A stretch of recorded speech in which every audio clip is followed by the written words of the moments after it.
Hi everybody, welcome to Guiding Light 144. Today I'm going to do a little story time series. So basically I've pulled cards from the deck and I allowed Spirit to tell the story. So the characters in this story may or may not resonate with you, or something you have going on, or something you know. It's completely up to Spirit to choose what energy is going to come out in the cards. Okay? Alright, so first off, we have a Page of Pentacles. We have a Page of Pentacles who's receiving some type of divine guidance. It's as if, to me, it looks like he's looking in one direction, but the way he's positioned, it's almost as if he's going to head in a different direction. So it looks like there's some confusion there. So I don't know if he's actually listening to what Spirit is saying, or he's still trying to figure out exactly what Spirit or his intuition is telling him. They just seem a little bit on the fence about it. What they do know is that they are currently in a mess right now. I don't know if you can see that, but I'm looking at all the doohickeys like around his feet. Everything's like scattered around there. It's like whatever they're working or heading towards, they know it isn't going to be, they know it isn't where they want to be right now. They're putting a lot of thought into this and really just allowing Spirit to give them guidance, not on what they should do, but what their options are. Spirit is like illuminating different paths, which is good. That's good. That's what divine guidance does. It's just that, it's guidance, because free will is a thing and you still have to make the choice or choose the answer, you know. If Spirit just told us everything we should do, life would be one big Sims game. We'd all be like little NPCs being controlled by a who, what, and that doesn't sound fun. But anyway, there's something that happened in the recent past with the Page of Pentacles. We have the World and Six of Cups coming out sideways, along with Four of Wands reversed. And whatever happened here, that has been on his thoughts, possibly in relation to whatever plans that he was considering with that Three of Wands card. It looks like it was with someone he shared a home with. Maybe there was a lot of childhood memories. It doesn't necessarily have to be from childhood, but it's someone that he has a history with. I keep hearing, like, as I was pulling these cards, I kept hearing, hey, you remember when? You remember that time? You remember when? Like, there are a lot of memories tied into this situation. And the World card coming out sideways represents difficulties during the conclusion of a cycle. So this was probably a very challenging moment for this character. And you know, the Six of Cups has been popping up in a lot of collective readings. I want to say the Four of Wands too. I've been seeing that a lot. It's like a lot of nostalgia or happy homes or once upon a happy home type vibes in this case. But it makes sense because we just ended a cycle. So there are some heavy reminiscing, I miss you too energies in the air. But yeah, I'm good on those, especially when they come with Four of Wands reversed and a Tower, if I can pick this up. Yeah, let's not dwell on that too much. Let's just say something unpleasant happened here that left a Page of Cups in a position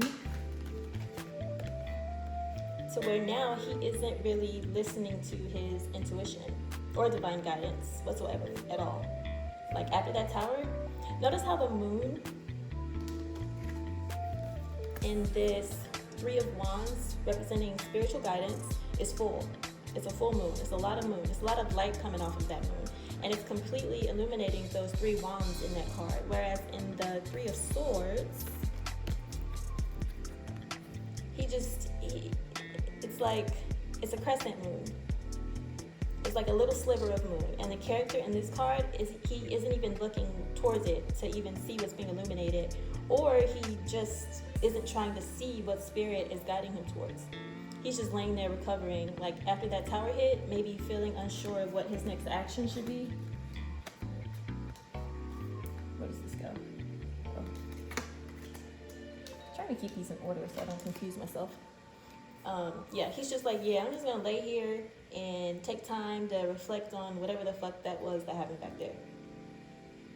Also, too, I really feel like the Page of Pentacles and the Page of Cups are the same people in this spread. So keep in mind, energy is fluid. So I think these two characters are the same. They're just embodying different energies at this place and time in the story, just to kind of clear up any confusion. Either way, we have, where are we? Okay, okay. Move these out of the way for now. Okay, we have the Eight of Pentacles is telling me that maybe after this Tower moment, things kind of stopped working out for this page, okay? Something wasn't built on a strong enough foundation. Like something just wasn't able to work out. There was no harmony in this situation. Alignment and teamwork was just not very possible or feasible. And I want to say it has something to do with fundamental core values or beliefs, according to the Hierophant. Maybe religious backgrounds even could have played a part in this disharmony. If this is more of a business related reading, then maybe this speaks more to someone's reluctance to wanting to fit in and conform to the way things are done. They would rather do things their own way and challenge the norm instead of just falling in line. I think someone had more of a if it ain't broke, don't fix it mindset. Heavy Taurus energy, by the way, with that. While someone else was thinking more along the lines of, hey, there's a better or more efficient way to do things. But like it was too against the grain and it caused friction amongst the people, the group, whatever. Also too, I noticed that you don't see a lot of communication cards in this spread so far. So maybe that caused some discord as well or confusion. It's like, to me, it feels like people were working on the same thing in different ways, or people were working on separate things and just not coming together to get on the same page. Anyway, underneath the deck, oh no, I didn't pull those, but underneath the deck, I did see the Chariot, the Four of Pentacles, and the Five of Pentacles for what was hidden when I did this spread. So I'm thinking that at some point of this process, whatever they were working on, someone in this dynamic decided to go rogue and just take whatever it was that was being worked on.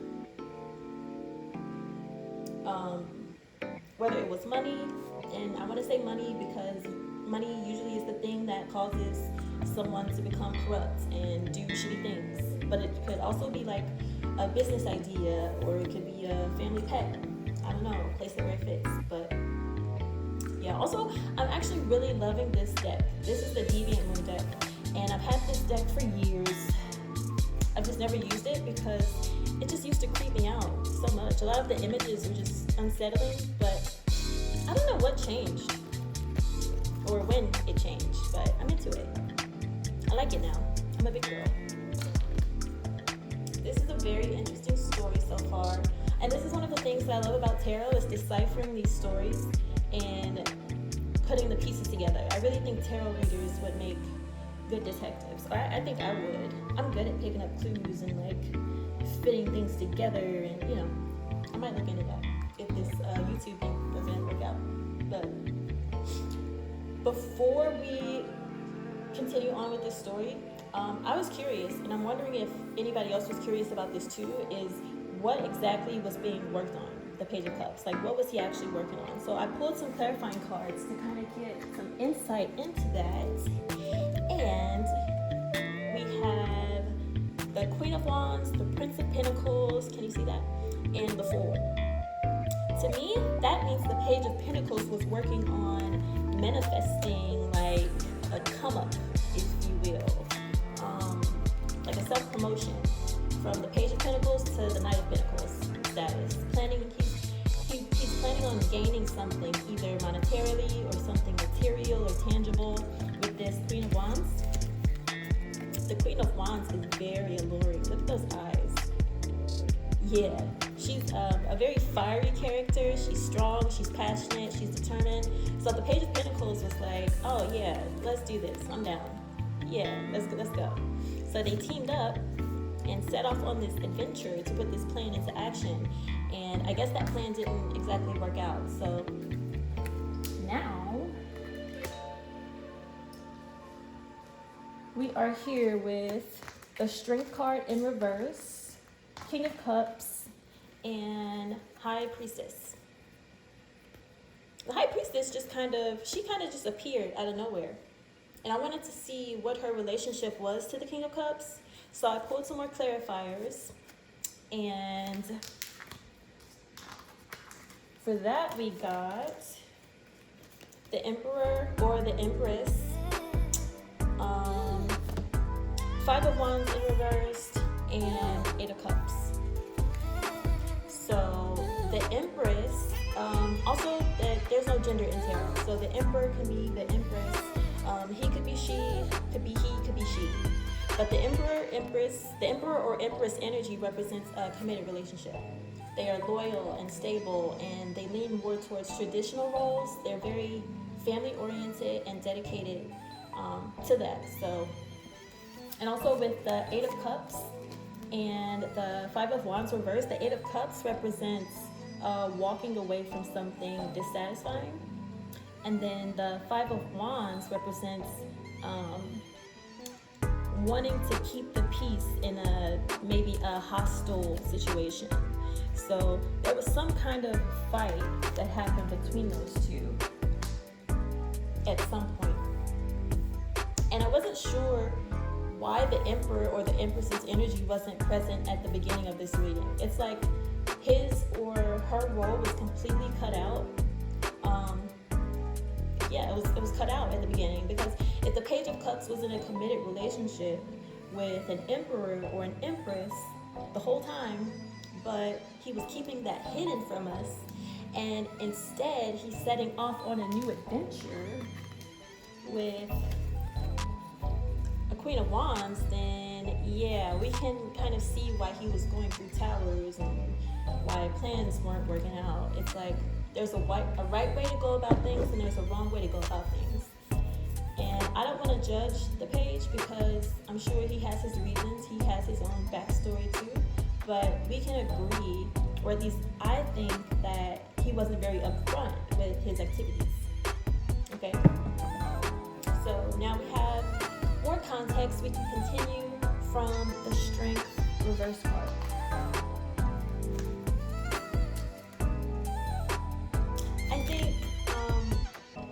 I think after the Tower moment and this secret failed mission with the Queen of Wands happened, I think the King of Cups experienced a significant blow to maybe his self-confidence, his ego maybe, because in this energy, in the Strength reversed energy, the King of Cups can come off as maybe a little bit vindictive, or just quick to lash out, or just emotionally withdraw completely.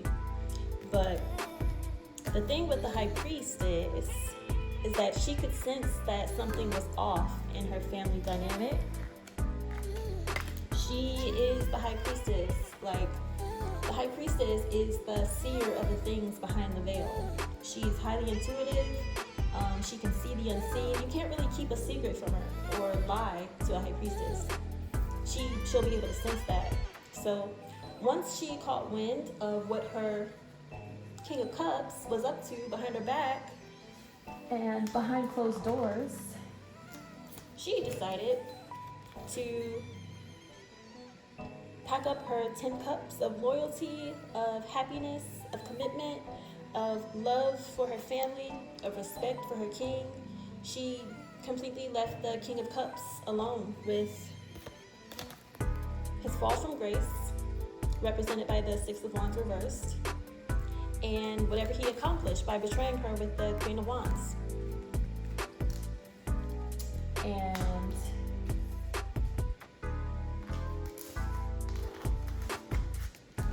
what was hidden was the and the Nine of Swords.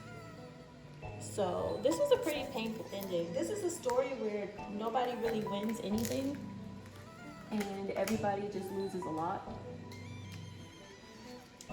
But I wish it ended on a more positive note, but you know, sometimes it just is what it is, and that's what it is. But what's good about the High Priestess is she has enough knowledge. She has a lot of sacred knowledge to write her own ending to her story. Her story doesn't just end like this. Especially with everything she knows, everything people don't even know that she knows. She's in a much better place now than she was with the King of Cups.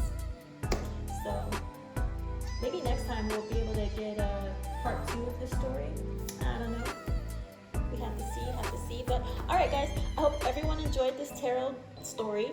And don't forget to like, share, and subscribe so that my feelings will be validated. And I hope you guys have a good night or morning or afternoon. And I'll see you next time. Toodles!